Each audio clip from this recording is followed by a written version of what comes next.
नमस्कार, आप देख रहे हैं न्यूज 24। मैं हूं शीतल राजपूत। यूपी चुनाव का शंखनाद होने के साथ ही नेताओं के बीच भगदड़ मच गई है। बीजेपी के दिग्गज नेता और योगी सरकार में पूर्व मंत्री स्वामी प्रसाद मौर्य कमल का साथ छोड़कर साइकिल पर सवार हो गए। उनके साथ बीजेपी के 6 और एक अपना दल के विधायक ने भी समाजवादी पार्टी का दामन थाम लिया। बीजेपी छोड़ने वाले ये सभी नेता ओबीसी समुदाय से आते हैं। ऐसे में सवाल यह है कि अब सूबे के ओबीसी वोट को साधने के लिए बीजेपी की क्या स्ट्रैटेजी होगी, इस रिपोर्ट में समझने की कोशिश करते हैं।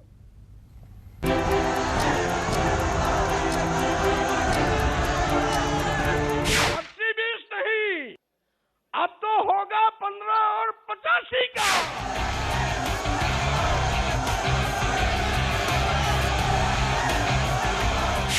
3/4 की बात कर रहे थे। सच्चाई है कि वो 3 और 4 की सीट की बात कर रहे हैं। 10-5% अगर आपके हिंदू हैं तो आपका खटिया खड़ी बिस्तरा गोल होना तय है। छापा मारना था किसी और के यहाँ, छापा मार लिया अपने यहाँ।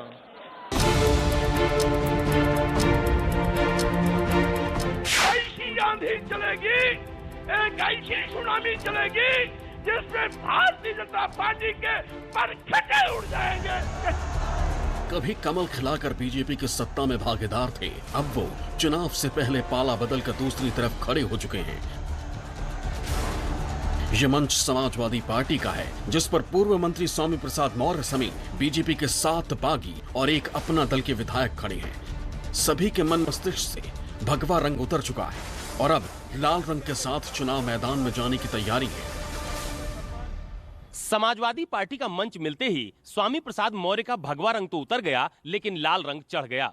सर पर लाल पगड़ी, आवाज में धमक और भाषण में गर्जना, निशाने पर बीजेपी। स्वामी प्रसाद मौर्य ने यह भी ऐलान किया कि वो जिस तरफ भी जाते हैं सत्ता की लहर उसी तरफ हो जाती है। बीजेपी को छोड़ने के साथ ही स्वामी प्रसाद मौर्य ने ऐलान किया था कि 2 दिन बाद वो बड़ा धमाका करेंगे। 2 दिन बीते तो उनके वादे की धमक सुनाई दी। जैसे धमाके की वो बात कर रहे थे, कुछ वैसा ही धमाके की गूंज लखनऊ के जनेश्वर पार्क में उस वक्त सुनाई दी, जब उनके साथ बीजेपी के 6 विधायक सभी रस्म रिवाज के साथ अखिलेश की साइकिल पर सवार हो गए। पार्टी बदली तो स्वामी प्रसाद मौर्य की वाणी भी बदल गई। सर पर लाल पगड़ी पहनकर उनकी जुबानी बंदूक से निकलने वाली हर गोली की दिशा बीजेपी की तरफ थी। आज सरकार बनावे दलित और पिछड़े और मलाई खावे वो लोग अगड़े 5% लोग। मैं कहना चाहता हूं, आप कहते हो नारा दे रहे हैं 80 और 20 का, और मैं ये कहता हूं 80-20 नहीं, अब तो होगा 15 और 85 का। 85 तो हमारा है, 15 में भी बंटवारा है। मैं ये भी चुनौती देता हूं, जिसका मैं साथ छोड़ता हूं उसका कहीं अता पता नहीं रहता है। हमारी बहन जी इसका जिंदा मिसाल है। जब तक साथ था बार बार मुख्यमंत्री बनती थी, उनको घमंड हो गया था एको अहम द्वितीयो नास्ति। बाबा साहब के मिशन से हट गई, मानवर कांशीराम को भूल गई। मानवर कांशीराम जी के आंख मूंदते ही मानवर कांशीराम जी का नारा बदल दिया था। स्वामी प्रसाद मौर्य अकेले साइकिल पर सवार नहीं हुए हैं, बल्कि उनके साथ धर्म सिंह सैनी, भगवती सागर, विनय शाक्य, रोशन लाल वर्मा, मुकेश वर्मा, ब्रजेश प्रजापति और अपना दल से विधायक चौधरी अमर सिंह ने भी विधानसभा चुनाव में अखिलेश यादव का साथ देने का ऐलान कर दिया। एक तरफ बीजेपी को भारी नुकसान और दूसरी तरफ पिछड़े नेताओं की फौज का साथ मिलने पर अखिलेश यादव भी गदगद नजर आए। अखिलेश यादव ने स्वामी प्रसाद मौर्य को सत्ता का मौसम वैज्ञानिक बताया। तो मुख्यमंत्री योगी के 80/20 वाले फॉर्मूले का समीकरण भी समझाया। मैं सबसे पहले आदरणीय स्वामी प्रसाद मौर्य जी का बहुत बहुत धन्यवाद दूंगा। जैसा कि उन्होंने अपनी बात में कहा कि जिस तरफ वो चल देते हैं सरकार उन्हीं की बन जाती है, और इस बार भी पहले की तरह अकेले नहीं चले हैं, बड़ी संख्या में अपने साथ लोगों को लेकर के आए हैं। अब मुझे लगता है कि रटने के साथ साथ उन्हें गणित का भी अध्यापक रहना पड़ेगा। ये जो 80 और 20 की बात कर रहे हैं, 80% लोग तो समाजवादी पार्टी के साथ समर्थन में खड़े ही हो गए थे। उन समाजवादी पार्टी के साथ जो गठबंधन था उसके साथ खड़े ही हो गए थे। और जिन जिन लोगों ने आज मंच को देखा होगा, इस मैदान को देखा होगा और स्वामी प्रसाद मौर्य जी की बात सुनी होगी, 20% भी उनके खिलाफ हो गए होंगे। तो अब भारतीय जनता पार्टी का सफाया होना तय है। पिछड़े नेताओं को तोड़कर ओबीसी वोट बैंक को साधने की ये समाजवादी पार्टी की रणनीति थी, लेकिन अब सवाल ये है कि अखिलेश की रणनीति का जवाब बीजेपी के पास क्या है। सवाल ये भी है कि बीजेपी ने ओबीसी वोटर्स को साथ लाने के लिए क्या गणित बिठाया है। स्वामी प्रसाद मौर्य और धर्म सिंह सैनी समेत जैसे ही कई ओबीसी नेता साइकिल पर सवार हुए, वैसे ही बीजेपी ने भी अपनी रणनीति में बदलाव शुरू कर दिया है, ताकि पिछड़े नेताओं के साथ छोड़ने के बाद भी पार्टी का संतुलन दुरुस्त रहे। बीजेपी में ओबीसी नेताओं की मची भगदड़ के बीच बन रहे सियासी माहौल को तोड़ने के लिए बीजेपी ने गैर यादव ओबीसी नेता के तौर पर डिप्टी सीएम केशव प्रसाद मौर्य, अपना दल एस के अध्यक्ष अनुप्रिया पटेल और निषाद पार्टी के प्रमुख संजय निषाद जैसे बड़े दिग्गज नेताओं को जिम्मेदारी सौंपी है, जिसका ताजा उदाहरण दिल्ली में उस वक्त देखने को मिला जब बीजेपी कोर कमेटी की बैठक के बाद प्रेस को संबोधित करने के लिए केशव प्रसाद मौर्य को आगे किया गया। फिर पिछड़े नेताओं के जाने पर मान मनव्वल की जिम्मेदारी भी स्वामी प्रसाद मौर्य को ही सौंपी गई थी। आप फिर से हमें डराना चाहते हो, हमारे प्रदेश वासियों को डराना चाहते हो कि हम इन गुंडों और अपराधियों और माफियाओं के बल पर फिर से सत्ता में वापस आएंगे?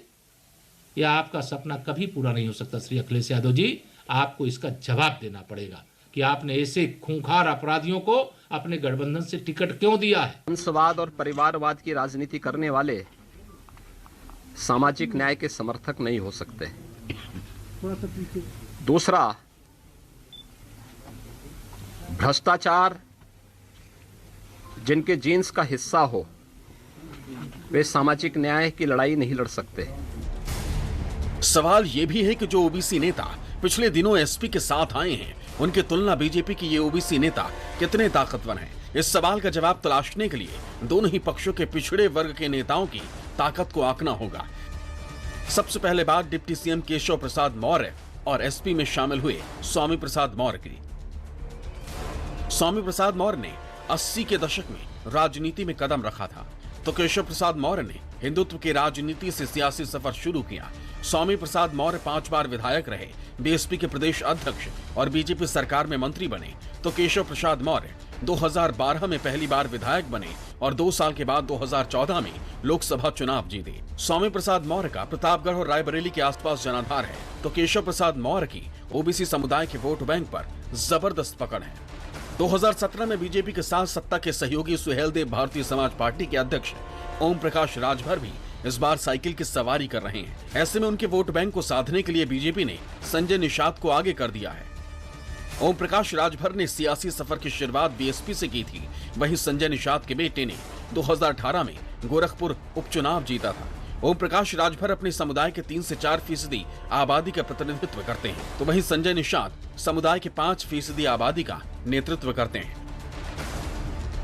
बात करें अपना दल के और अनुप्रिया पटेल की मां कृष्णा पटेल की, जो समाजवादी पार्टी के साथ गठबंधन कर चुकी हैं। दावा किया जा रहा है कि ओबीसी के कुर्मी वोट उनके साथ हैं। हालांकि उनकी बेटी और अपना दल एस की अनुप्रिया पटेल बीजेपी के साथ सरकार में है। ऐसे में सवाल यह है कि किसको ज्यादा फायदा होने वाला है। कृष्णा पटेल, पटेल और कुर्मी बिरादरी की नेता, तो अनुप्रिया पटेल ने भी पटेल और कुर्मी समीकरण से जीत हासिल की थी। कृष्णा पटेल अभी तक चुनावी सफलता हासिल नहीं कर पाई। वहीं अनुप्रिया पटेल दूसरी बार सांसद हैं और पार्टी के 9 विधायक हैं। कृष्णा पटेल का प्रभाव पूर्वांचल के कुछ हिस्से में माना जाता है, तो अनुप्रिया पटेल का प्रयागराज और पूर्वांचल के कुर्मी समुदाय के बीच है। जिन लोगों ने दल को छोड़ा है, दरअसल वो पिता, पुत्र और परिवार के लिए काम करने वाले लोग हैं और समाजवादी पार्टी भी ऐसे ही लोगों की शरण स्थली है। समाज इनके साथ नहीं खड़ा है, क्योंकि स्वामी प्रसाद मौर्य जी या ऐसे लोग जिस समय पार्टी छोड़ेंगे, उस टाइमिंग को देखेंगे तो स्पष्ट होता है कि अपने निजी स्वार्थ में इन लोगों ने पार्टी को छोड़ा है। सूबे के ओबीसी वोट बैंक को हर हाल में साथ रखने के लिए बीजेपी कई तरह की रणनीति पर एक साथ काम कर रही है। सूत्रों से यह भी पता चला है कि बीजेपी ओबीसी नेताओं के टिकट काटने के बजाय सीट बदलने की रणनीति भी तैयार कर रही है। साथ ही जिन नेताओं का टिकट काटा भी जा रहा है, तो उन्हें पार्टी के साथ जुड़े रहने का आश्वासन दिया जा रहा है। इसका अंदाजा आप यूपी बीजेपी अध्यक्ष स्वतंत्र देव सिंह के इस ट्वीट से लगा सकते हैं, जिसमें उन्होंने कहा है कि ओबीसी समाज को सामाजिक, राजनीतिक और आर्थिक प्रतिनिधित्व जितना बीजेपी में मिला, उतना किसी सरकार में नहीं मिला। उनके लिए पी का अर्थ पिछड़ों का उत्थान है, जबकि कुछ लोगों के लिए पी का अर्थ सिर्फ पिता, पुत्र और परिवार का उत्थान है। 2017 के विधानसभा चुनाव में बीजेपी को यादवों को छोड़कर बाकी सभी जातियों का भरपूर साथ मिला था, लेकिन इस बार के समीकरण बदले बदले से नजर आ रहे हैं, क्योंकि 2017 में जातियों का जो समीकरण बीजेपी के साथ था, अब अखिलेश यादव उसी समीकरण को अपने पक्ष में लाने की पूरी कोशिश कर रहे हैं।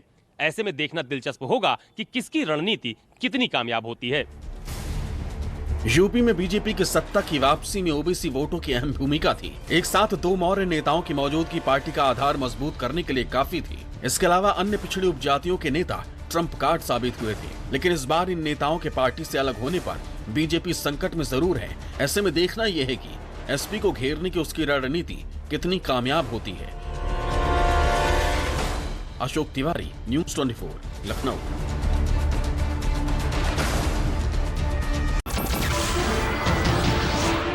नमस्कार, मैं हूं मानक गुप्ता। अगर आपको हमारा ये वीडियो पसंद आया हो तो इसे लाइक और शेयर जरूर करें, और हां, हमें सब्सक्राइब और फॉलो करना ना भूलें, ताकि आप देश और दुनिया की कोई खबर मिस ना करें। तो जुड़े रहिए हमारे साथ और देखते रहिए न्यूज़ 24।